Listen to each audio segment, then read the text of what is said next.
સ્થાનિક સ્વરાજની ચૂંટણીનો ધમધમાટ જે શરૂ થઈ ગયો છે, અમદાવાદના વાસણા વોર્ડમાં રાજકીય ગતિવિધિઓ તેજ બની ગઈ. વાસણા વોર્ડના કોંગ્રેસના ઉમેદવાર જિગ્નેશ જોશીએ મતદારોને રીઝવવા માટે એડી ચોટીનું જોર લગાવ્યું છે. તેઓ હાલ ડોર ટુ ડોર પ્રચારમાં લાગ્યા છે અને લોકોની પાયાની સમસ્યાઓને જાણી રહ્યા છે.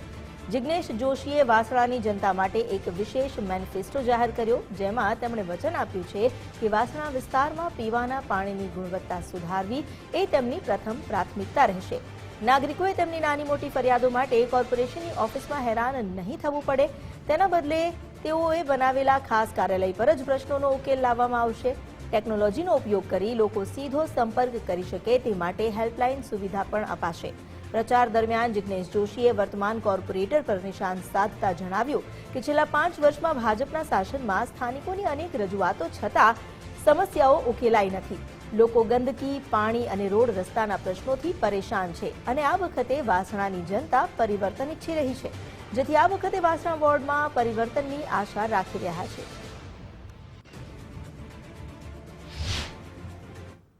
સ્વરાજની ચૂંટણીનું રણસિંગુ ફૂંકાઈ ચૂક્યું છે અને વાસણા વોર્ડની અંદર પણ કોંગ્રેસના જે ઉમેદવાર છે જિગ્નેશ જોશી એ પણ કડી ટક્કર આપી રહ્યા છે, પ્રચાર પ્રસાર કરી રહ્યા છે, લોકો સાથે પહોંચી રહ્યા છે, લોકોની સમસ્યાઓ જાણી રહ્યા છે. એનસીપીના રાષ્ટ્રીય મહામંત્રી તરીકે, પ્રદેશ પ્રમુખ તરીકે જવાબદારી નિભાવ્યા બાદ કોંગ્રેસમાં જોડાયા અને કોંગ્રેસે તેમને મહત્વ આપીને વાસણા વોર્ડના ઉમેદવાર તરીકે જાહેર કર્યા છે. ત્યારે સીધી વાત તેમની સાથે જ કરશું. જિગ્નેશભાઈ, એનસીપીના પ્રદેશ પ્રમુખ તરીકે, રાષ્ટ્રીય મહામંત્રી તરીકે આપે જવાબદારી નિભાવી, ખૂબ મોટી મહત્વની જવાબદારી, અને હવે કોંગ્રેસમાં જોડાયા અને ટૂંક જ સમયગાળાની અંદર આપણને વાસણા વોર્ડના ઉમેદવાર તરીકે જાહેર કર્યા છો, પ્રચાર પ્રસાર કરી રહ્યા છો, શું કહેશો? અત્યારે હાલમાં ઘણા વર્ષોથી જે વાસણા વોર્ડ નંબર 31માં ઘણી જનતાની સમસ્યાઓને લઈને પ્રશ્નો છે, પણ હાલમાં જે છે કોઈ કોર્પોરેટર દ્વારા ધ્યાન અત્યાર સુધી દેવામાં આવ્યું નથી. અને અત્યારે કોંગ્રેસ પાર્ટી તરફથી મને 4 પેનલની જવાબદારી સોંપવામાં આવી હતી. એ બદલ કોંગ્રેસ પાર્ટીનો ખૂબ ખૂબ આભાર. અત્યારે હાલમાં અમે જનતાની વચ્ચે જઈને પ્રચાર કરી રહ્યા છીએ, ડોર ટુ ડોર પ્રચાર કરી રહ્યા છીએ, એમની સમસ્યાઓને અમે જાણી રહ્યા છીએ, શું સમસ્યા પડી રહી છે. આટલા વર્ષોમાં 30 વર્ષથી શાસન કન્ટિન્યુ ચાલતું આવે છે, પણ કોઈ જ જગ્યાએ ડેવલપમેન્ટ નામની ઝીરો વસ્તુ છે. બીજી વસ્તુ કે અત્યારે હાલની અંદર ભાજપ તાઇફા કરી રહી છે કે ભાઈ અમે આ કર્યું, તે કર્યું, વિકાસ કર્યો. એકે જગ્યાએ વાસણા વોર્ડમાં મને વિકાસ દેખાતો નથી હાલની સ્થિતિમાં. વાસણા વોર્ડની વાત કરવામાં આવે તો ઘણા સમયથી વિધાનસભા એલિસ બ્રિજ આવતી હોય કે પછી વાસણા જે કોર્પોરેશનનું જે વોર્ડ આવતો હોય, બીજેપીનો ગઢ કહેવામાં આવે છે. આપના માટે કેટલી ચુનૌતી રહેશે આ ગઢમાં ગાબડું પાડવા માટે, કારણ કે જવાબદારી આપને સોંપવામાં આવી છે? કહેવામાં આવે છે કે એલિસ બ્રિજ બીજેપીનો ગઢ છે, પણ જો બીજેપીનો ગઢ હોય તો ધમકીઓવાળા ફોર્મ પાછું ખેંચવા માટેનું પ્રેશરો બધું આવી ગયું છે. જ્યારે એમનામાં ડર હોય ત્યારે આ વસ્તુ બનતી હોય છે. આજે એમને ખબર પડી ગઈ છે કે જે હાલની અંદર અમારા જે ઉમેદવારો ઊભા રાખ્યા છે, હું પોતે પણ ઊભો છું, એમને ખબર છે કે હાલની અંદર આ લોકો અમને કેટલું નુકસાન પહોંચાડી શકે એમ છે. મતગણતરીની અંદર એ લોકો બધા હાલની સ્થિતિની અંદર ઘણો કેન્ડિડેટો એમના એવા છે કે જે અત્યારે ક્રિએટ કરીને ઊભા કરીને એમના વાયદાઓ છે એ ઉપર મત એ લોકોને અત્યારે શક્ય છે જ નહીં કે એમને મત મળી શકે. તમે જોયું હશે કાલે મીડિયાની અંદર એક ક્લિપ વાયરલ થઈ છે વાસણા વોર્ડના જે મેહુલ શાહ કોર્પોરેટર છે. આજે તમે આટલા ગઈટમથી તમે જો શાસનમાં છો, અત્યારે હાલની અંદર તમારી કામગીરી બોલે છે, તો વિરોધ શા માટે ઉઠ્યો હતો? જ્યારે સોસાયટીમાંથી તેમને બધાને ભગાડવામાં આવ્યા હતા સભાઓમાંથી, એ વિડીયો બી અત્યારે હાલમાં વાયરલ થઈ રહ્યો છે. તો તમે વિકાસના કામ કર્યા હોય તો તમારે ભાગવાની એવી જરૂર શું પડે છે? અને આજે તમે એ વસ્તુ ઉપર જે સામેની જનતા જે છે એમના પ્રશ્નો મૂકી રહી છે અને તમે એમને એવું કહી રહ્યા છો કે અવાજ નીચો રાખ, અવાજ નીચો રાખ, તો આ બાબતે બહુ ગંભીર સમસ્યા છે કે જે મુદ્દાઓને કોઈ સોર્ટ આઉટ થયું નથી અને મોટા મોટા વિકાસોના તાઇફાની વાતો થઈ રહી છે. વાસણા વોર્ડની વાત કરવામાં આવે, ન્યૂ વાસણા છે, આ બાજુ વાસણા વિસ્તાર ગણવામાં આવે, ખૂબ મોટો ડિફરન્સ પણ સમસ્યાઓ અનેક છે. કઈ કઈ સમસ્યાઓ પ્રજા વચ્ચે આપ જઈ રહ્યા છો, પ્રચાર કરવા જતા હશો, ડોર ટુ ડોર પ્રચાર કરી રહ્યા છો, લોકોનું સમર્થન પણ આપણને મળી રહ્યું છે, કઈ કઈ સમસ્યાઓ લોકો આપને જણાવી રહ્યા છે? અત્યારે હાલમાં મેં જે ડોર ટુ ડોર પ્રચાર ચાલુ કર્યો છે, પહેલા અમે સ્લમ વિસ્તારથી પકડીને ચાલુ કરેલું છે. સ્લમ વિસ્તારના જે પાણીની સમસ્યા, એમને સ્વચ્છ પાણી મળી નથી રહ્યું.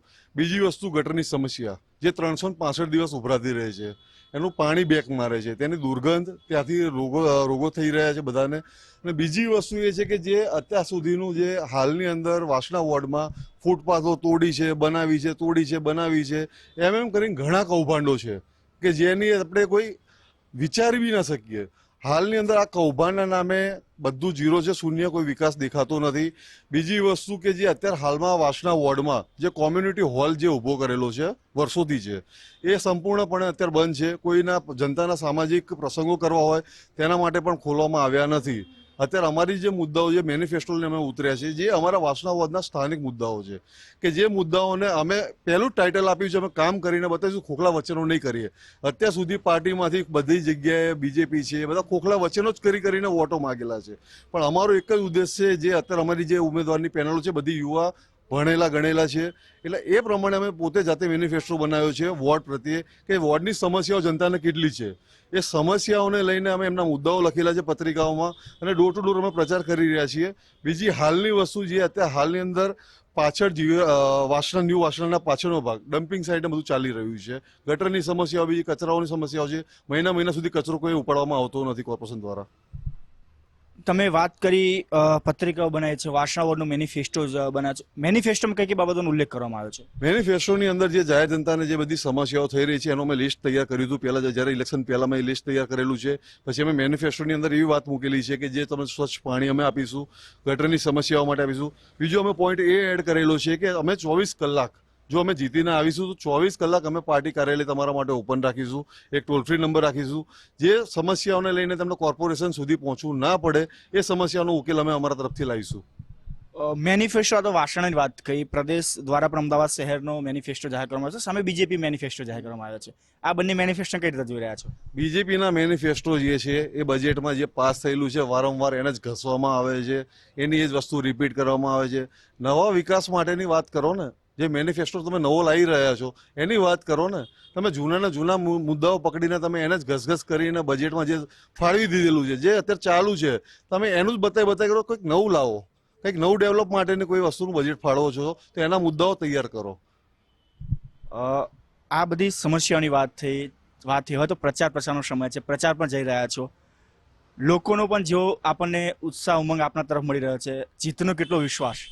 હાલની અંદર તો જીતનો વિશ્વાસ પૂરેપૂરો છે, કેમ કે અત્યારે હાલમાં જે કોંગ્રેસ પાર્ટીમાંથી અત્યારે અમને આગળ પડતા આગેવાનોમાં કરી રહ્યા છીએ. અમારી સંપૂર્ણ ટીમ વાસણા વોર્ડની જે છે, જે અમારું સંગઠન છે, એ ડોર ટુ ડોર પ્રચાર કરી રહ્યું છે. હાલની અંદર અમારા જે ચાન્સીસ છે વધારી રહ્યા છે. બને ત્યાં સુધી 100% અમારી જીત પાકી છે, એ વસ્તુ ફાઇનલ છે. આ વખતે ચોક્કસથી ભાજપના ગઢવા ગાબડું 100% પાડીશું. બિલકુલ. તો હતા જિગ્નેશભાઈ, જેઓ વાસણા વોર્ડની અંદરથી કોંગ્રેસ તરફથી ઉમેદવારી નોંધાવી છે, લડી રહ્યા છે. ત્યારે તેમને પણ પોતાના વાસણા વોર્ડનો એક મેનિફેસ્ટો જાહેર કર્યો છે. લોકોને પીવાનું પાણી, સારું એજ્યુકેશન, સારા રોડ રસ્તા આપવાનું વચન આપવામાં આવ્યું છે. સાથે સાથે ટોલ ફ્રી નંબર પણ જાહેર કરવામાં આવશે, એટલે કે તમારે કોર્પોરેશન જવાની જરૂર નહીં પડે. તમે પોતાને જે એમની ઓફિસ છે ત્યાંથી તમે પોતાની સમસ્યાનું નિરાકરણ લાવી શકશો. સાથે સાથે 100% જીતનો વિશ્વાસ પણ તેઓ વ્યક્ત કરી રહ્યા છે. કેમેરામેન વિરલ વ્યાસ સાથે રાહુલ ત્રિવેદી, ગુજરાત ફર્સ્ટ, અમદાવાદ.